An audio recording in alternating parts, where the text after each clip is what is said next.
Clara Jenkins used to clean the floors where millionaires decided the future. She was invisible, until the day a system failure exposed her secret. She knew more than all of them. Humiliation turned into a lesson, and no one imagined what would happen next. Subscribe to the channel and see what happens when destiny changes sides. It was still dark when Clara Jenkins crossed the empty parking lot of Henderson Tech. The rain from the night before had left puddles that mirrored the glowing signs of the company, as if even the water recognized that famous name. Wearing a simple uniform and with calloused hands, Clara walked slowly, feeling the cold sting her skin. The world seemed to ignore her, and maybe that was for the best. Every day, before sunrise, she cleaned the conference rooms where millionaires decided the future of technologies she once dreamed of creating herself. The hum of the vacuum cleaner was her only company, and the echo of the hallway reminded her that her voice was never heard. That morning, though, something in the air felt different. Heavy, electric, almost foreboding. The hallways smelled of fresh coffee and nervous anticipation. There would be a big presentation, the guards had said. An international deal, the kind with dizzying numbers. Clara had nothing to do with any of it, yet somehow felt part of it. After all, she was the one who made everything spotless so others could shine.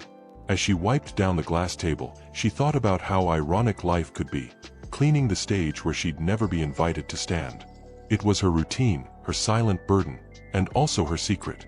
She was someone who had once dreamed of becoming an engineer but ended up trapped between mops and buckets.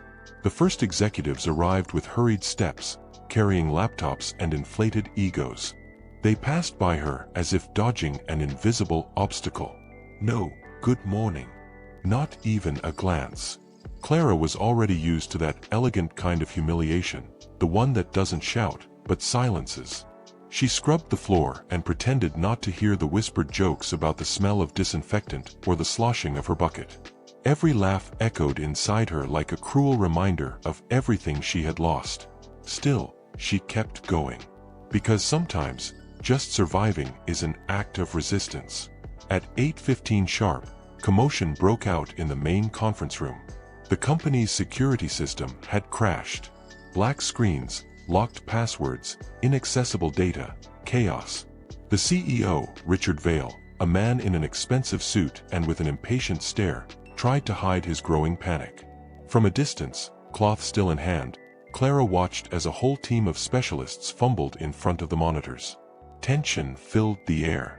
With each passing second, the company lost credibility, and maybe millions. The same place that had always smelled of confidence now reeked of fear. Then he said it, the phrase that would echo through the entire company. If anyone can fix this, they can have my job. Laughter erupted instantly.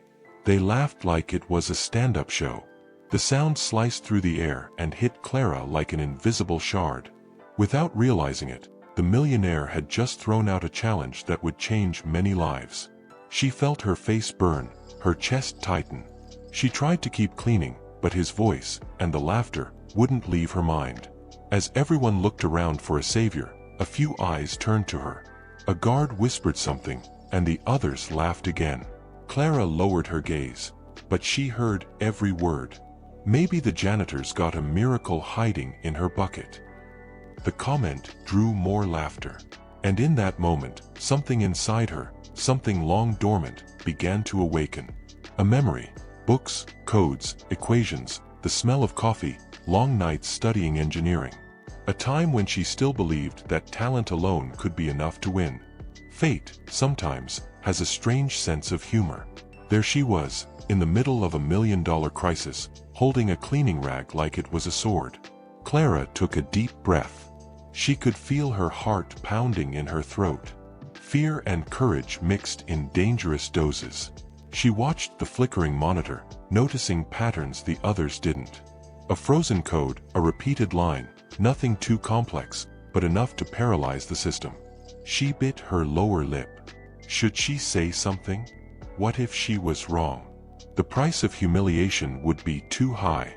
Richard Vail paced back and forth, shouting, throwing blame at his team. Unacceptable! The contract is on the line, he barked, unaware that the person who could save him was only a few feet away. wearing a blue apron and worn-out shoes. Clara gripped the cloth tighter, trying to steady her trembling hands. The moment felt surreal, as if her whole life had been leading to this single second, testing her. The clatter of keyboards, the tense murmurs, the judgmental stares, everything swirled together in a storm of fear and memories. And then something small, almost invisible, happened. A drop of water fell from her bucket, splashing softly on the floor, a sound almost symbolic. Clara looked at the little puddle and saw the reflection of the dark screens. In that distorted image, she understood what she needed to do. It was now or never. Fate had come knocking, and it brought a keyboard. She wiped her hands on her apron and, without a word, started walking. Each step echoed like a challenge to destiny. The laughter stopped. All eyes turned to her. When Clara approached the main computer, time seemed to freeze. No one dared to stop her, maybe out of curiosity, maybe out of contempt. The silence was sharp. She took a deep breath, placed her fingers on the keyboard, and felt an odd sense of familiarity, like meeting an old friend again. "Let's see if I still remember this," she whispered to herself. She typed a few lines. One command. Then another. The cursor blinked like a nervous heartbeat. And as everyone watched, something on the screen began to change. But before the first graph came back to life, Clara heard Richard Vale's voice behind her. "What do you think you're doing?" That's when the impossible began to happen. Few people knew it, but behind that worn-out uniform was a restless mind. Clara Jenkins wasn't just a janitor, she was someone who once dreamed of building systems, not just cleaning them. She had studied systems engineering for 2 years before fate changed her path. Her mother got sick, and the money that paid for college became medicine. The dream was folded, stored away, and forgotten in a drawer of her heart. But her love for technology never died. It was her secret, a silent refuge where she could still be who she really was. At night, while the world slept, she watched tutorials, took apart old devices, read manuals everyone else ignored. What others called junk was, for her, a classroom. That hidden passion was the flame that kept her alive. While scrubbing floors and polishing glass, she thought about codes and algorithms. The cold corridors of Henderson Tech were her unacknowledged lab. Every computer she saw was a reminder of what could have been, and maybe still could be. The daily humiliation had become her fuel. She had already learned one lesson.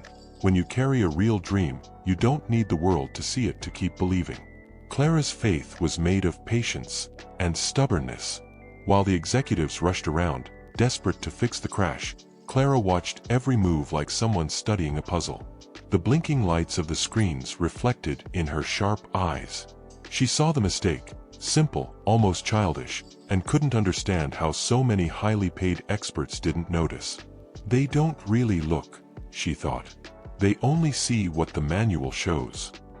Maybe that was the difference between knowing and understanding. The first comes from a diploma, the second from life. Richard Vale kept barking orders, and each voice that rose only added to the chaos. Clara wanted to speak, but memories of being silenced held her back. She had been mocked too many times for daring to have an opinion. The echo of past humiliation still lingered inside her like a wound that never healed. But that day, something different burned within her, a new kind of courage, born from the exhaustion of being invisible. "What if I try and fail?" she thought. But another voice answered, "And what if you try and succeed?" Deep down, Clara knew she understood that system better than anyone imagined. She had spent years studying, without a diploma, without recognition. She had taken radios apart, decoded complex tutorials, taken free online courses in secret. Her knowledge was handmade, raw, but real. It was the kind of wisdom born from love, not status. And in that moment, while everyone else was losing their minds, she realized, maybe this was the moment she had been waiting for all her life. Fate, once again, was knocking, and she could no longer hide behind her apron. The executives were still clueless. Some were already suggesting canceling the meeting, others to reschedule the deal. Clara stared at the screen, watching the blinking pattern, and felt as if the computer was speaking to her. The error was simple. A security code failure. All it needed was a protocol restart, a single line adjustment. "That's it," she murmured. It seemed impossible that no one saw it. It was like watching a millionaire trip over his own shoes and blame the floor. The contrast made her smile, quietly, but for the first time in years. Her heart was racing. Caught between the urge to act and the fear of becoming a joke again, Clara fought a silent war inside. She remembered her mother's voice during long nights. "What's meant for you will find you, even if the world tries to hide it." Maybe this was that moment. She took a deep breath and stepped forward. No one noticed. They were too busy with their own egos. Clara was about to prove that talent doesn't need a badge, only a chance. Just one. As she walked, the rag slipped from her hands and hit the floor, splashing water and soap. The scene caught attention. "Careful, ma'am. Don't get in the way," one of the directors shouted. She didn't answer, just looked at him calmly. There was something different in her eyes, a quiet strength that didn't match her blue uniform. Without realizing it, that small gesture, the decision to keep walking, would change how everyone saw her from that moment on. It was as if she were silently saying, "Go ahead and laugh, but I'm the one who's going to fix this." At the end of the table, Clara leaned toward the keyboard. She felt the warmth of the machine, heard the soft hum of the fans. It was familiar. Her hands trembled, but her technical instincts took control. She remembered old lessons, formulas she had memorized, sleepless nights trying to understand programming languages. And then she saw it, exactly what she needed to do. A loop error. "How ironic," she murmured with a faint smile. Without asking for permission, she moved the mouse and began to type. The chatter stopped. Silence filled the room. No one could believe what they were seeing. The janitor daring to touch the company's $1 million system. It was the kind of scene fate writes when it wants to teach a lesson about pride and surprise. The tapping of the keys echoed like the sound of defiance. Clara didn't blink. She knew exactly what she was doing. And deep inside, she knew there was no turning back. Then, in that suspended moment, when everyone held their breath, the impossible happened. A sharp, brief sound. The system blinked one last time. The screens began to change color. And along with them, Clara's destiny began to rewrite itself. For a heartbeat, time seemed to stop. The sound of the keys was like the pounding of a heart about to burst. Clara typed steadily, each command a silent reply to years of swallowed humiliation. No one dared interrupt. The executives, once so full of opinions and gestures, now stood frozen, watching in disbelief, unsure if they were witnessing a mistake or a miracle. Richard Vail, the millionaire CEO, stood behind her speechless, unsure whether to laugh or call security. But with every new line of code, something inside him started to crack. The cursor blinked on the screen like a living flame. Clara's hands moved with precision, adjusting parameters, resetting permissions, rewriting parts the engineers had missed. She moved as if she had never left that world. It was a dance between logic and instinct. On the outside, she looked calm. Inside, her heart was a storm. "It's going to work. It has to work," she whispered, as sweat ran down her forehead. The air in the room was heavy, almost tangible. Every eye was on her. Only her. Then, a beep. Another. And another. One by one, the screens lit up again, bringing back graphs, spreadsheets, and reports that had vanished. A murmur spread through the room like a shy breeze. The executives exchanged stunned looks. The system was coming back. Clara pressed one last key, and in a single instant, Henderson Tech's entire network was restored. Stable, clean, flawless. The $1 million deal that had been moments away from collapsing was saved. One simple command, and everything changed. A thick silence settled over the room. No one dared speak. She slowly pulled her hands away from the keyboard, as if finishing a symphony. Taking a deep breath, she looked around at the stunned faces. For a second, she wished she could disappear, but there was no going back. Her secret, the brilliant mind hidden behind that uniform, was now exposed for all to see. Richard Vale stepped forward, his expression hard but uncertain. How did you do that?" he asked, barely above a whisper. Clara just looked at him. She didn't need to answer. The truth was glowing on every screen. The tension was almost physical. The same man who had mocked her, who had turned the room into a stage of humiliation, now didn't know where to put his hands. His ego, so used to applause, now bled in silence. The executives looked away, ashamed. Clara, on the other hand, stayed composed. "It was just one line out of place," she said simply. But the phrase meant more than anyone realized. It wasn't just technical. One line out of place. Maybe that's how she had always felt in the world. Richard tried to regain his composure, but his voice faltered. He cleared his throat, straightened his suit jacket, and forced a weak smile. "Well, it seems we've got a talented employee among us." The attempt to normalize what had just happened sounded pathetic. Clara didn't respond. She picked up the rag she'd left on the table and held it again, as if that simple gesture could bring her back to earth. Inside, she was still trying to process what had just happened. The power of a moment, the power of a choice. The lesson was there, even if no one else seemed to see it.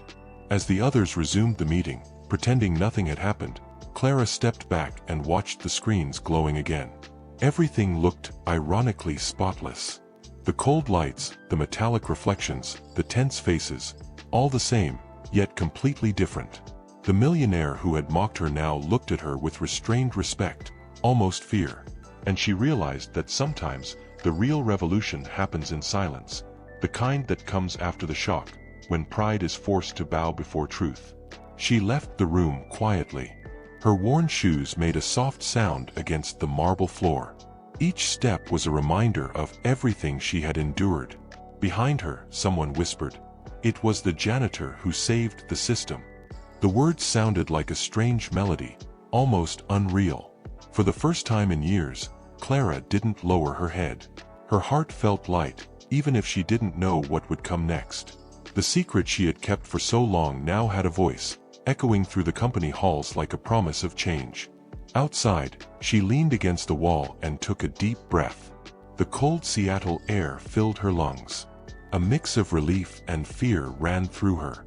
She didn't know whether she'd be punished or praised, promoted or ignored. But for the first time, it didn't matter. She had done the right thing. Without knowing it, she had planted something much greater than an act of courage. She had planted a lesson. One that, sooner or later, the millionaire himself would have to learn. And as she looked at the reflection in the windows, Clara had no idea that this small, silent victory would become the story that would change her life forever, and perhaps Henderson Tech's as well. The next morning, the air inside Henderson Tech felt different. The cold hallways now carried murmurs and curious glances. Everyone was talking about the same thing, the janitor who had saved the system. Clara arrived early, as always, but now each step sounded different. Some employees hid smiles, others whispered quietly, as if sharing a legend. She pretended not to notice, but she felt the weight of every look.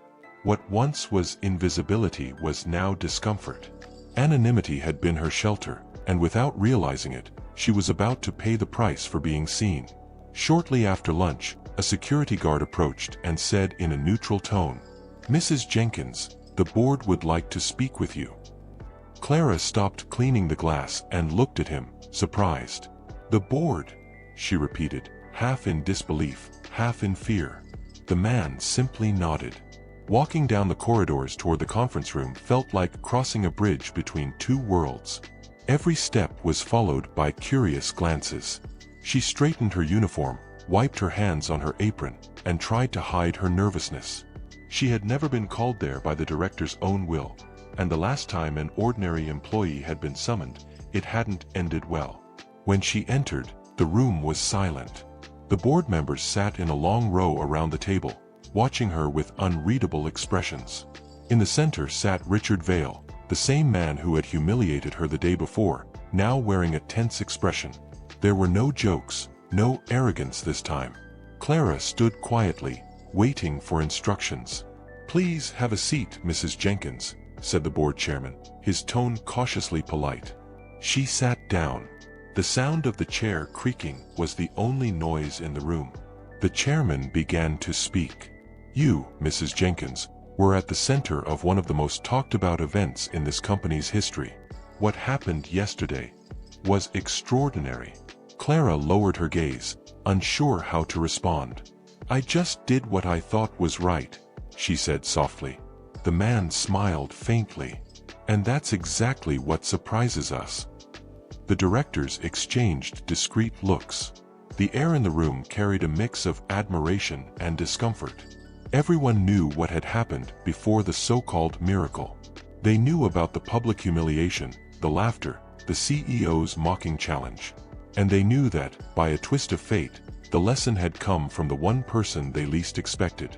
Richard Vale shifted uncomfortably in his chair. The glass walls that once reflected his authority now seemed to mirror back a smaller man. Mrs. Jenkins, he began, hesitating. I'd like to apologize. The words came out awkwardly, almost choking him. Clara looked at him quietly. There was no anger in her eyes, only calm. You don't need to, Mr. Vale. Life has a way of teaching better than any apology. He lowered his gaze, speechless. In that instant, everyone in the room understood. Power had changed hands. The conversation continued. They asked about her past, her studies, how she had learned to handle such complex systems. Clara told them about her sick mother, the college she had to abandon, the nights spent studying alone. There was no trace of self-pity in her voice, only honesty. Every word seemed to dismantle old prejudices. The directors listened attentively, and even Richard, the millionaire, leaned forward as if trying to regain a piece of his lost dignity. The lesson was quiet but deep. Talent doesn't come with a uniform. As she spoke, Clara noticed something remarkable. The more she shared her story, the lighter she felt. It was as if every painful memory, every swallowed humiliation, now had purpose. It all made sense. The woman the world had tried to erase was finally being heard. And at that moment, she understood that the true secret of overcoming isn't about changing who you are, it's about never forgetting what you carry inside. Dignity, after all, is the only garment that never tears. Then Richard Vale, his face slightly flushed, stood up and said in front of everyone, I was wrong. I gambled with fate, and I lost. His sincerity was bittersweet, but real. The room stayed silent. Clara, calm and steady, replied, sometimes, you have to lose to realize the value of what you never saw. Just a few words, but they carried immense weight. The directors exchanged glances, and the chairman nodded slowly, as if acknowledging an undeniable truth. At the end of the meeting, Clara was asked to stay a few more minutes.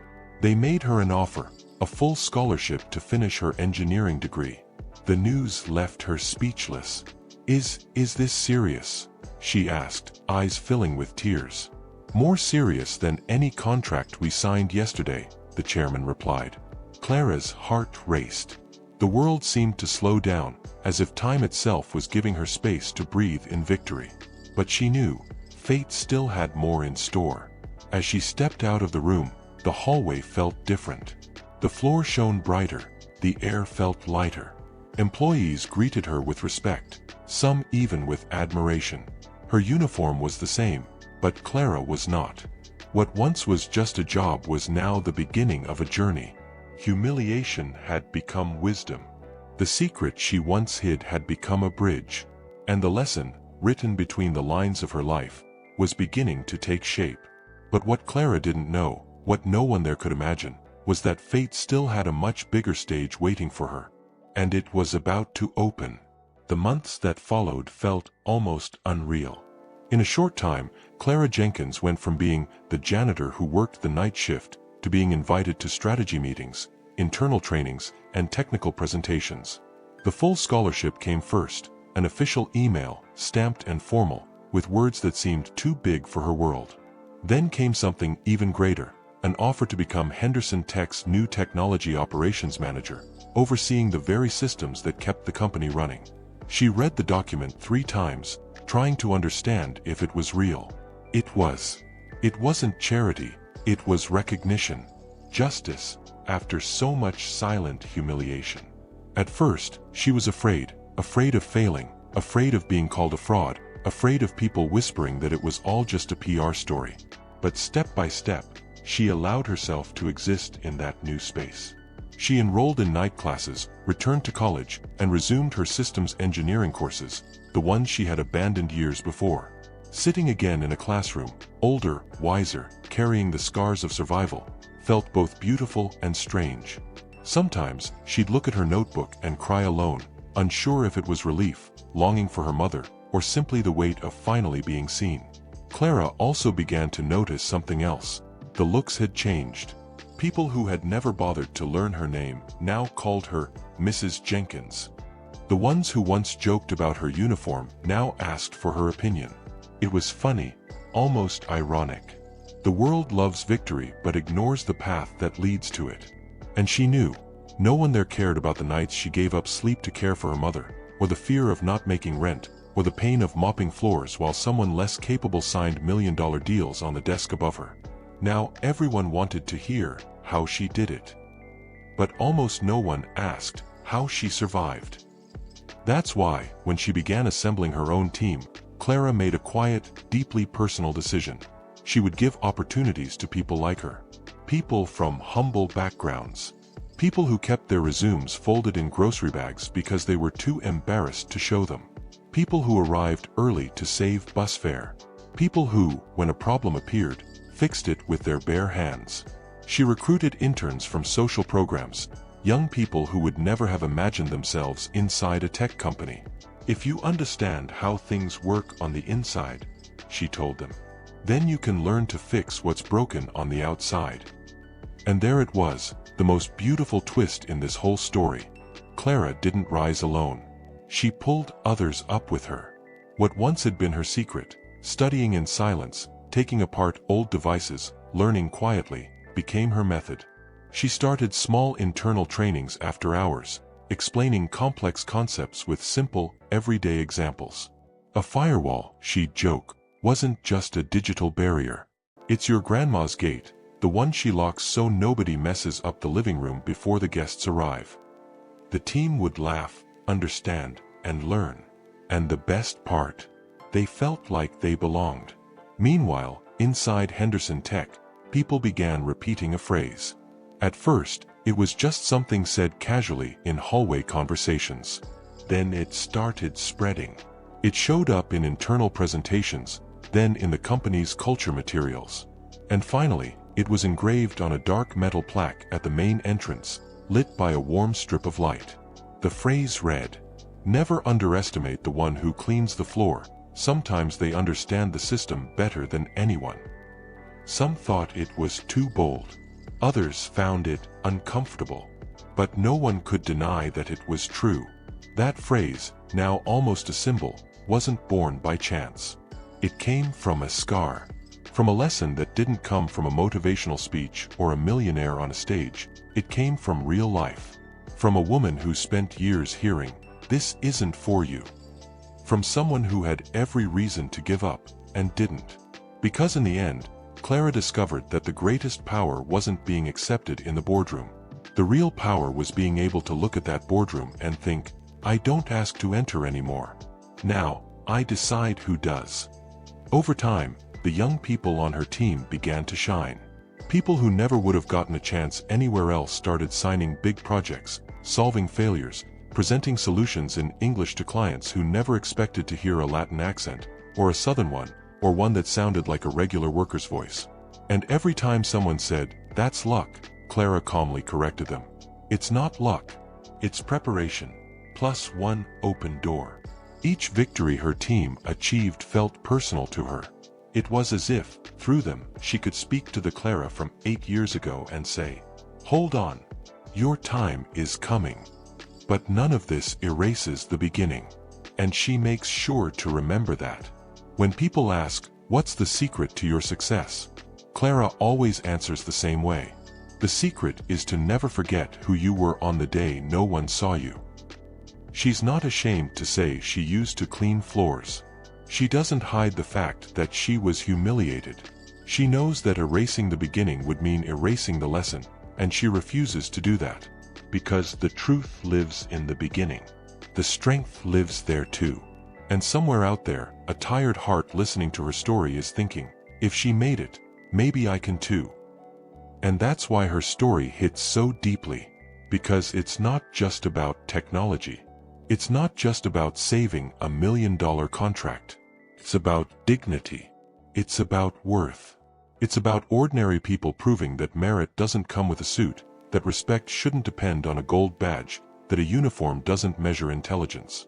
It's the part nobody wants to admit, but everyone feels. Henderson Tech didn't save Clara. Clara saved Henderson Tech. And she forced everyone there to learn, the hard way, a lesson about respect. Today, anyone who walks into the company sees her plaque right at the entrance. The light hits it just right, making every letter gleam. Some new employees stop, read it, and ask, who said that? The answer always comes, proud and smiling. That was Clara Jenkins, our operations manager. But whoever tells it always adds softly, almost like sharing a secret, she started here cleaning floors. And that last line, said simply without glamour, is what keeps the weight of this story alive. Because it reminds everyone, including you right now, that the world changes when an ordinary person decides not to bow their head. Now, if you believe this story deserves to be heard by more people, do this. Like the video, subscribe to the channel, and comment below where you're watching from. This is just the beginning. There's a lot more coming.